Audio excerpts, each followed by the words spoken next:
Hey there, this is Timm with Timm on Tech, and my touchscreen came in today, so went ahead and put it onto my display, which is easiest to do with the computer on, with the display on, which is actually makes it a little bit harder to do because you can't detach the display from the motherboard in one, so in that way it's harder, but in the end you'll get a better result, you get a better placement of the touchscreen, and you won't do what I did and like obscure a couple pixels in the bottom row here, which when you tilt the display up you can see, so it's really not that big of a deal. It doesn't really affect anything.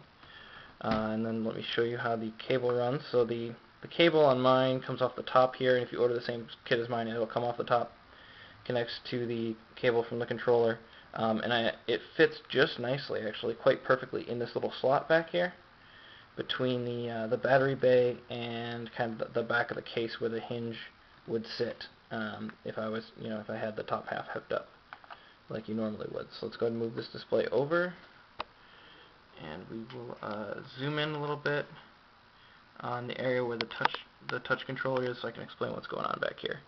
So here's the HP mobile drive connector, just standard USB, and we have a USB adapter for this board. It comes with the board, so you plug it into USB there, and then you plug it into the board on the other end, and then there's the wires going out to the touchscreen, obviously. And here's my run core SSD. So when we flip this over, you can see that we've got the full controller here. It's 60 millimeters long by 20 millimeters wide.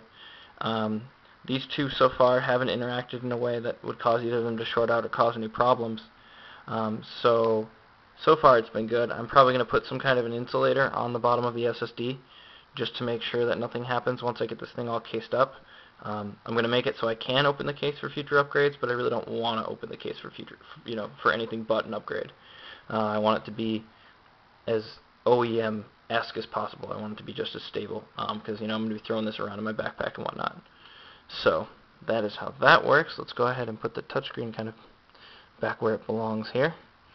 And I'm not going to retuck that cable. It's just going to be too much effort. So let's go ahead and get back out here, and let's go ahead and fire up a YouTube video. So go ahead and tilt up the display so you can see a little better, and we'll open up Firefox. Alright, so far we're good, right? We touched this, and down here I have the tablet PC input panel set up. I have it set to keyboard right now and to dock to the bottom of the screen. So you can get it to float, which makes the keyboard adjustable. You can make the keyboard whatever size you want. And you can also have this handwriting recognition mode, which you can also have floating so that it doesn't take up the bottom half of your screen. So let's see if I can get it to actually recognize YouTube.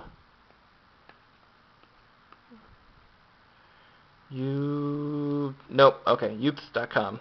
Close, but not exactly correct, which is why I usually default to, scratch that out, I usually default to the keyboard.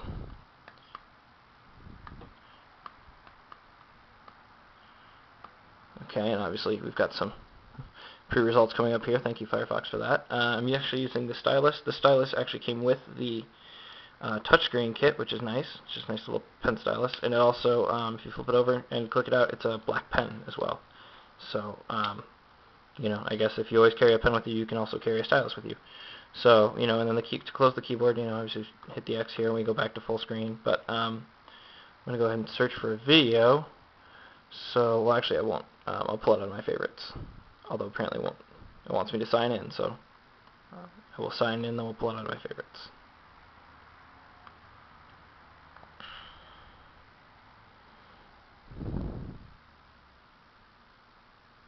And obviously there's my other video.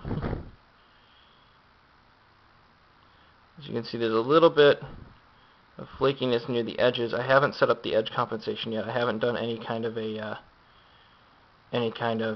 configuration with that yet. I've just been playing with the touchscreen and doing calibration in the 25-point linear correction, which works really quite well. So let's go ahead and pick something here. Let's get the rally jumping compilation. Quite a nice exciting video with some good audio there. Oops, sorry, killed it.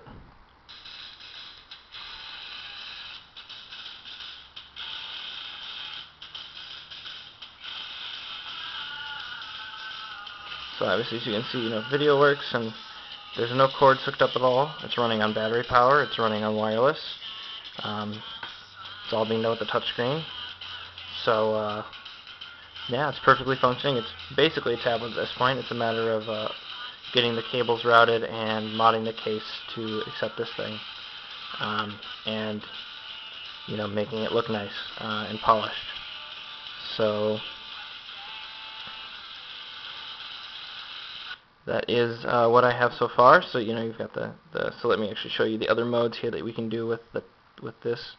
So for docking, we can also dock at top of screen, so it takes up the top half. I find bottom to be better just from how I hold it. And then you have float, which floats it, and then you can also scale the keyboard.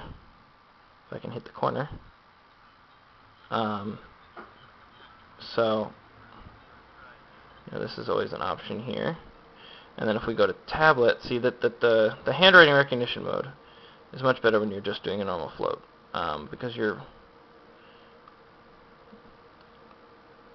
I'm afraid of touching too hard, so I end up touching it too lightly and I end up dragging across. But the handwriting recognition works much better in this floating mode, because it'll just add lines as it thinks you need them from your typing. So see how I just expanded that.